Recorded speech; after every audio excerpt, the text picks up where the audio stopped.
let's get it. Ladies and gentlemen, welcome to the Bullpen.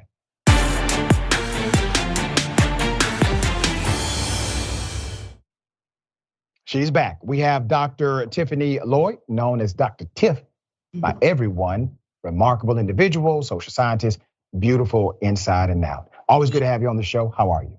Thank you. I'm good. How are you? Doing quite well.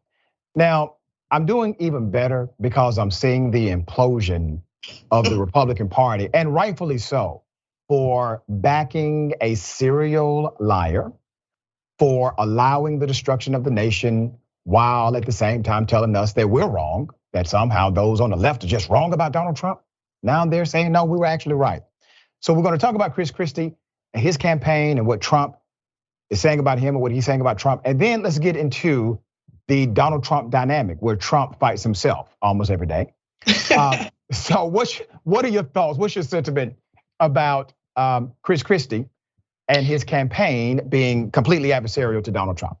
I think it's a walk of hypocrisy. Remember in 2016, Governor Christie ran unsuccessfully for the Republican nomination and did not win. And then he backed President Trump and they were feuding then. And then after that, President Trump hired him. And then what happens? President Trump fires him and his transition team. And then Governor Christie said it's due to bad blood because of Trump's son-in-law, Jared Kushner. Yep. Now he's saying that Trump is a bully on the schoolyard, if you will. Now they are fat shaming each other. But then what is interesting is that Governor Christie, and I quote, he said, if we are people of faith, then one of the cornerstones of faith is character. I question, will Governor Christie have this same mindset if he doesn't get the Republican nomination and President Trump does? Will he go back to backing Trump? Because he said a lot of bad things about Trump when he was running against Trump in 2016. So I question, are you just saying this because you're running against him and you are now enemies?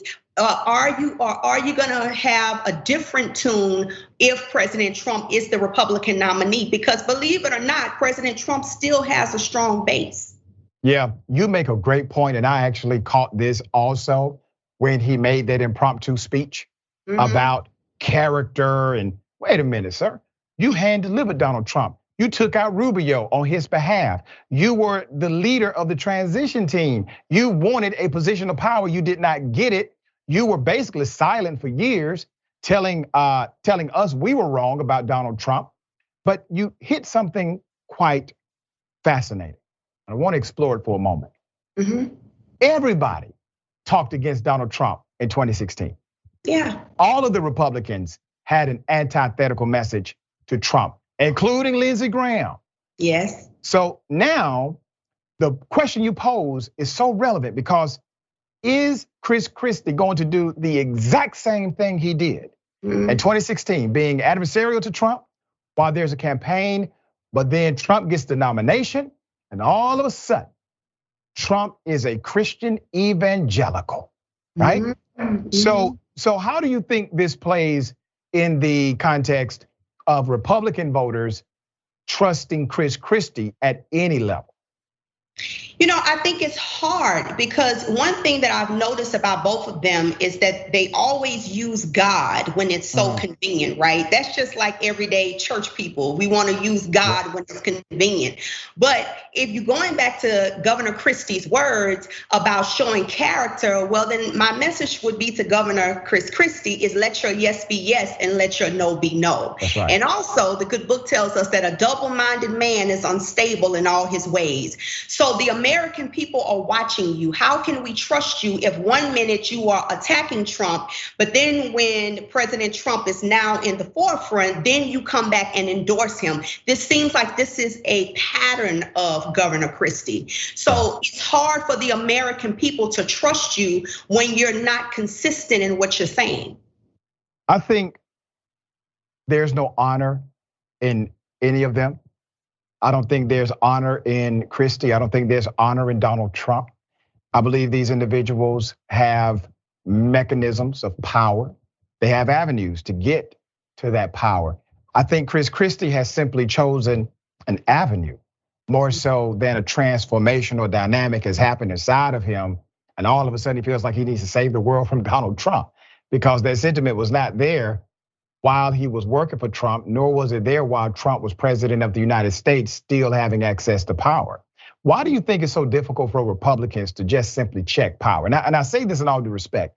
I have to check power, you have to check power. I have to check power on the right, I got to check power on the left. I got some folk I'd rather be friends with, but it is necessary for me to call out when necessary. You have to be able to check. Why don't you see that on the right as much anymore?